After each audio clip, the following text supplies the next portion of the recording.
guys, welcome back to the house where we talk news, celebrities, and hot topics. I'm excited to be back with you guys on this Thursday afternoon.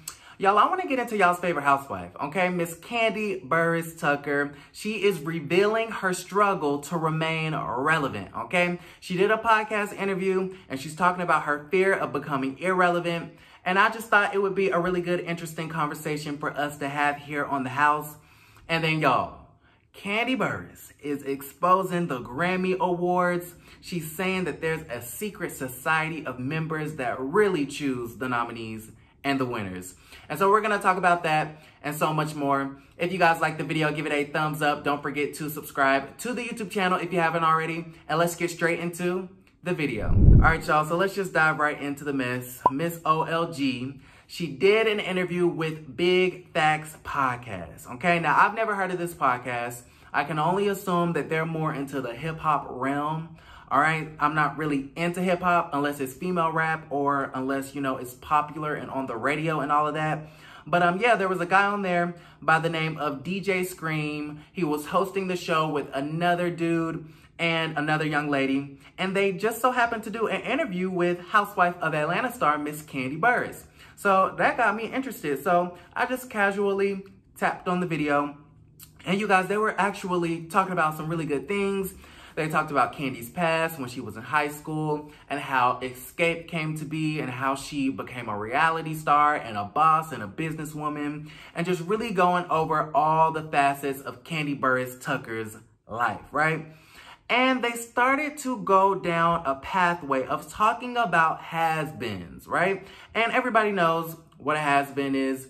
It's basically somebody that used to do stuff, okay, used to be relevant, but isn't really doing anything in 2020 or 2021, I should say, right? And so Kandi started going on this rant saying, you know, someone once told her, nobody cares about what you used to do or what you did, okay? All anybody is ever focused on is what are you doing right now in 2020 or 2021, okay? I keep saying 2020. I don't know why, okay? That's just I have to just get that out of my system, okay?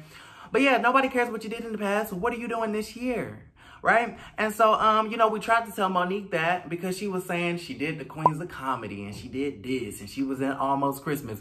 Girl, we don't care about Almost Christmas, okay, with Gabrielle Union and Carrie Hilson and them. We don't care. Monique, what is you doing today, okay? But I digress.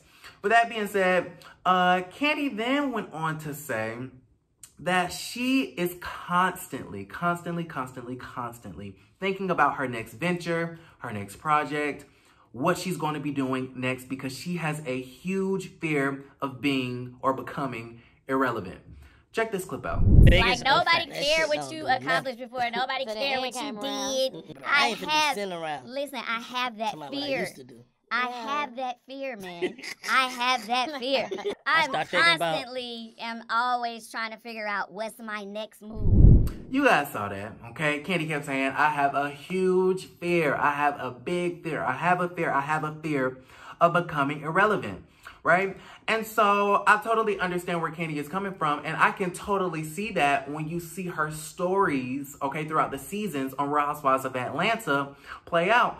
Because honestly, Kandi really doesn't get involved in the mess unless she's intentionally trying to be a bone collector, which she hasn't been much of a bone collector this season, so bravo to Kandi. And if someone really isn't dragging her into the drama, we really don't even see Miss Kandi Burruss Tucker like that. And so what we do see is her projects, her business ventures, her music. We know that, you know, Kandi has 3 restaurants. She has a Blaze, and she has OLG Camp Creek, and she has OLG goddamn Peter Street, and she has OLG in the State Farm Arena, which I'm kind of confused on how that's doing since there's no sporting events, but I digress. You guys have seen her on the show doing the dungeon tour and the bedroom Kandi sex toys because we know Kandi is a big ass freak. She's done, why did I say it like that? She's done A Mother's Love play, and she's done, you know, the makeup line and the music and da-da-da-da-da-da-da-da. We saw her try to revive Kim Zolciak's music career. She tried to revive Demetria McKinney's music career, which I shouldn't say revive. She tried to get Demetria's career off the ground. Unfortunately, in 2021, that's still where it's at, is in the ground. But yeah, we've seen Kandi do so much. And every time, you know, she gets done with one thing, she's hopping on to the next, into the next, into the next, into the next. That's not only a way to make money. It's not only a way to just keep yourself busy for busy's sake. But we found out that, you know, she has a fear of becoming irrelevant. And so that's why her mind is always turning. That's why we always see her with a new business venture, with a new project. It's because she doesn't want to be in a space where no one cares about her. It's just interesting because now we see where Kandi is coming from. I would say that before, and I'm just gonna be honest, okay? I'm just gonna be honest. I was born in 96, I'm 24 years old.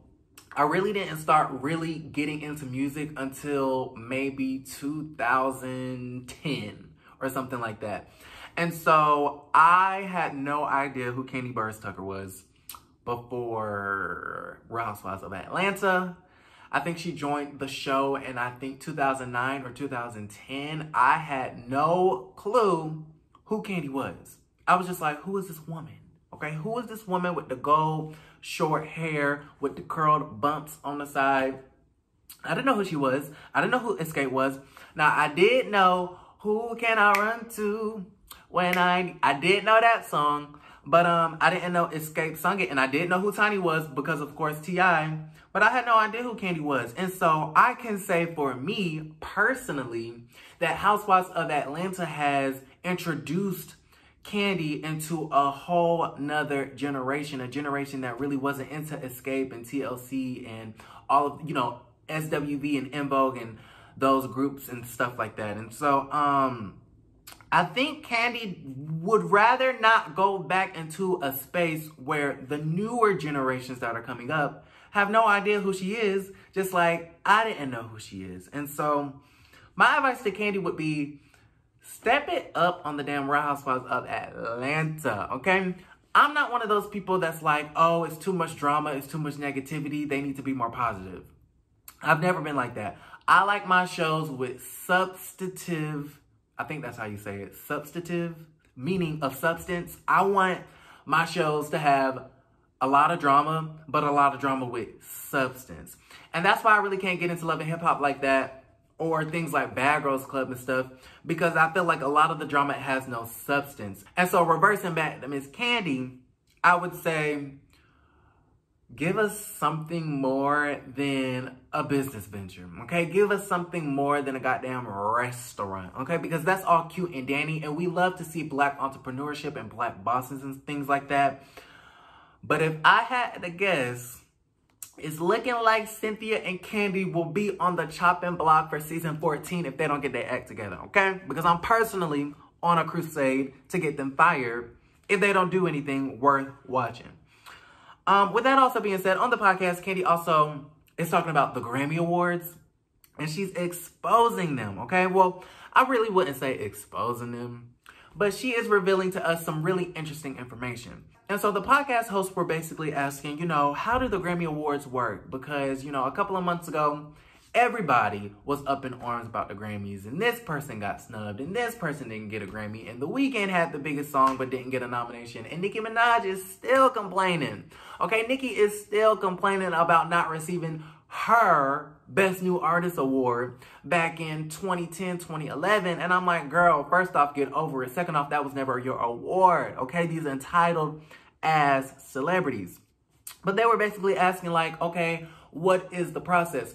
Kandi basically said that the Grammy Awards is, you know, a whole association, okay? The board is filled with lots of people who are in the music industry, and they vote on a bunch of artists and a bunch of albums and a bunch of songs. And then, okay, what we don't know is that there's a secret society private board that ends up voting for the final 5 nominees and then eventually the winner. Now, Kandi knows this because she was actually a part of the secret society private board at one point in time. And so she went on to say that a lot of the people in the private board vote on different criteria, okay? Sometimes they vote on the engineering aspect, the producing aspect of the album. Sometimes people are voting for the vocal aspect of it. Sometimes people are just voting for the entire body of work or what have you. And so she says that people vote for different things. And not only that, but, you know, there are a lot of people who participate in the voting process that don't necessarily listen to things like R&B and rap music and vice versa. You know, Kandi, I'm sure, was voting in categories like classical and folk, and I'm sure she doesn't listen to those bodies of work either. And so it's a tricky situation, okay? It's an inner working to it. It's a science behind it.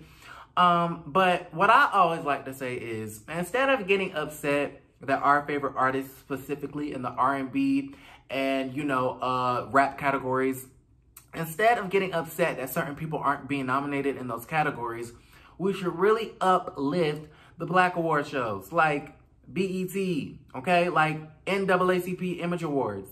And we've seen stars like Beyonce really try to set an example for y'all hoes on, you know, supporting the Black award shows and really putting more value into these Black award shows, and stop validating the Grammys so much, because obviously their system is flawed when it comes to nominating, you know, people for the R&B and rap categories. And so I just thought that that was really interesting. Speaking of Grammys and musical artists, did y'all catch Doja Cat supporting Kenya Moore hair care? Okay, talking about some going with the Win Fabulous. Check this clip out. Say I'm ugly, I say I'm sad. You say I'm ugly, I say I'm fabulous. I'm gone with the Win Fabulous. I'm gone with the Win Fabulous. Work. I'm gone with the Win Fabulous. Work. Now, what now? Twirl.